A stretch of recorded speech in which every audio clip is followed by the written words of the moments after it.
کہ وقت کو غنیمت جانو میرے عزیز بچوں، جو اللہ نے تمہیں ماں باپ کی دولت سے نوازا ہے یہ دوبارہ نہیں ملتے۔ ایک بار ان کا جنازہ نکل جاتا ہے تو دنیا میں اندھیرا چھا جاتا ہے، پھر دوبارہ باپ کی جیسی کوئی چھت بھی نہیں ملتی اور ماں کی جیسا کوئی سایہ بھی نہیں ملتا۔ یہ یاد رکھنا ہمیشہ۔ ایک نوجوان کو میں نے دیکھا تھا، وہ بڑا عیاش طبیعت کا تھا، ماں بیوہ ہے، بہت پہلے ہی شوہر کا انتقال ہو گیا تھا، بچہ صرف 4 سال کا تھا یا چھوٹا سا۔ جب سے وہ گھروں کے کام کر کر کے اپنے بچے کو پالتی تھی، جوان ہوا تو اوباشوں کی صحبت میں لگ گیا، بدماشوں کی صحبت میں آ گیا۔ ماں کو اب اس سے بڑا دھچکا اور کیا لگے۔ ایک دن آئی تھی میرے پاس روتے ہوئے، کہا غضب ہو گیا، زندگی نے پہلے ہی میرے سے شوہر کی جدائی، اور میں نے ایسے ایام کاٹے کہ لوگوں کے جھوٹے برتن دھوئے اس امید پر کہ ایک بیٹا ہے جوانی میں، یہ جب پہنچے گا تو میرے بڑھاپے کا سہارا ہوگا۔ لیکن مفتی صاحب ایسا ہو گیا کہ میرا بیٹا بدماشوں کی صحبت میں چلا گیا، اب میرا وہ آخری سہارا بھی ختم ہے، میں کس کے پاس جاؤں۔ وہ غم کے مارے اتنا روئی تھی، میں جب بھی آج یاد کرتا ہوں اس خاتون کو تو مجھے تنہائی میں رونا آتا ہے۔ میں جتنی کوشش ہو سکی، میں کوئی بہت بڑا مؤثر آدمی نہیں ہوں، ایک چھوٹا طالب علم، سوچا کہ اس نوجوان بچے کو بلاؤں، اس کے ساتھ میں نے تھوڑا وقت گزارا، اسے سمجھایا تیری ماں کی قدر و قیمت کیا ہے، وہ ایک بیوہ ہے، ایک بیوہ ہے، وہ 4 عورتوں کے ساتھ بیٹھنے میں شرم کرتی ہے، کیا تو اپنی ماں کے ساتھ وقت نہیں بتاتا؟ دنیا میں تیرے دوست ہوں گے، تجھے دوست چھوڑ کر کے جائیں تو تجھے کتنی تکلیف ہوتی ہے۔ تو سوچ اپنی ماں کو، اس کے تو کوئی دوست نہیں، اور اس کا بیٹا بھی اس کو رات اکیلا چھوڑ کر جاتا ہے۔ وہ رویا میرے پاس، کہا کہ حضرت میں وعدہ کرتا ہوں اپنی ماں کے لیے میں کام کروں گا۔ میں نے سمجھایا، دوسرے دن کہا میں نوکری کے لیے تلاش میں چلتا ہوں۔ مجھے وہ بات آج بھی یاد ہے، تقریباً 6-7 سال ہو گئے۔ وہ نوجوان ہے ابھی بھی، وہ سنتا بھی ہوگا۔ اس نے کہا اماں سے میں کہتا ہوں میں نوکری کرتا ہوں۔ ماں اس دن بڑی خوش ہوئی، کہا حضرت آپ نے میرے بچے کو سیدھے راستے پر لانے میں بڑی میری مدد کی ہے، بس زندگی کی ایک ہی خواہش رہ گئی ہے کہ میں اپنے بیٹے کی کمائی کھا لوں، میرا بیٹا کما کر کے لایا ہو میں وہ کھا لوں۔ زندگی بھر لوگوں کے جھوٹے برتن دھو دھو کر کے بچے کو پالا ہے، ایک بار میرا بیٹا کھلائے مجھے۔ وہ اس آس میں رہی، وہ بنگلور یا کہیں کسی علاقے میں نوکری پر گیا، مہینہ گزرا تھا، تنخواہ آئی اس کی، اس نے کہا تنخواہ سنبھال کر، پہلی تنخواہ میں اپنی ماں کو لے کے جاتا ہوں۔ وہ پورا اپنی تنخواہ، اپنی سیلری لے کر کے گاؤں پہنچا تھا، اسے پتہ ہی نہیں تھا اس کے گھر کے پاس بھیڑ جمع ہوئی تھی۔ جب اس نے دیکھا تو لوگوں نے کہا کہ تیری ماں کا رات میں انتقال ہو چکا۔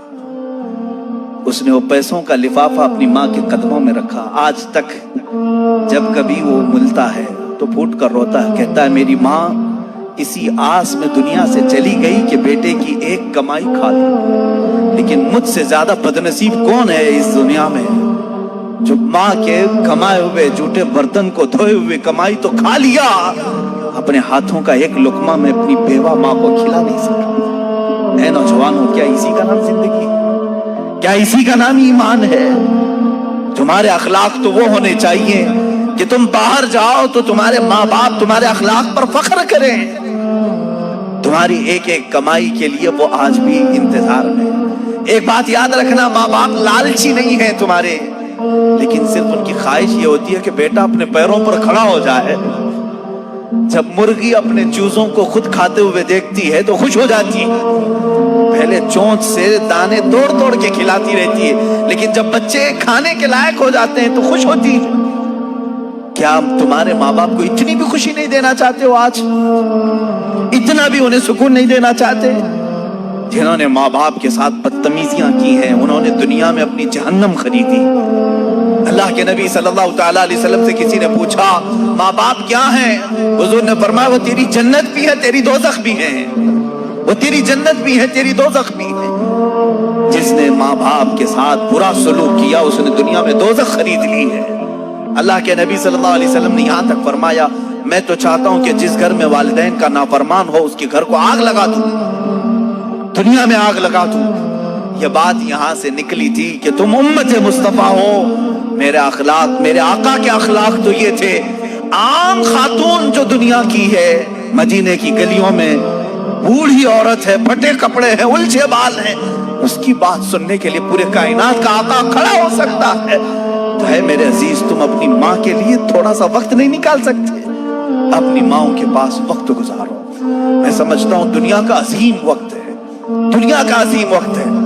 میں بھی آج اپنی ڈائری میں نے لکھا ہے، میں نے بہت ساری جگہوں پر تعلیم حاصل کی ہے، مدرسوں میں پڑھا ہوں، حفظ قرآن ہوا ہے، عالم پڑھے ہیں یا مفتی کورس کیے ہیں، جہاں جہاں وقت گزارے ہیں. لیکن میں نے محسوس کیا ہے میری زندگی کا سب سے قیمتی وقت وہ ہے جب میرے باپ بیمار تھے اور میں ان کے قدموں میں بیٹھا رہا، ان کی آخری نصیحتیں سن رہا ہوں. اس سے بہتر وقت ہماری زندگی میں نہیں آیا.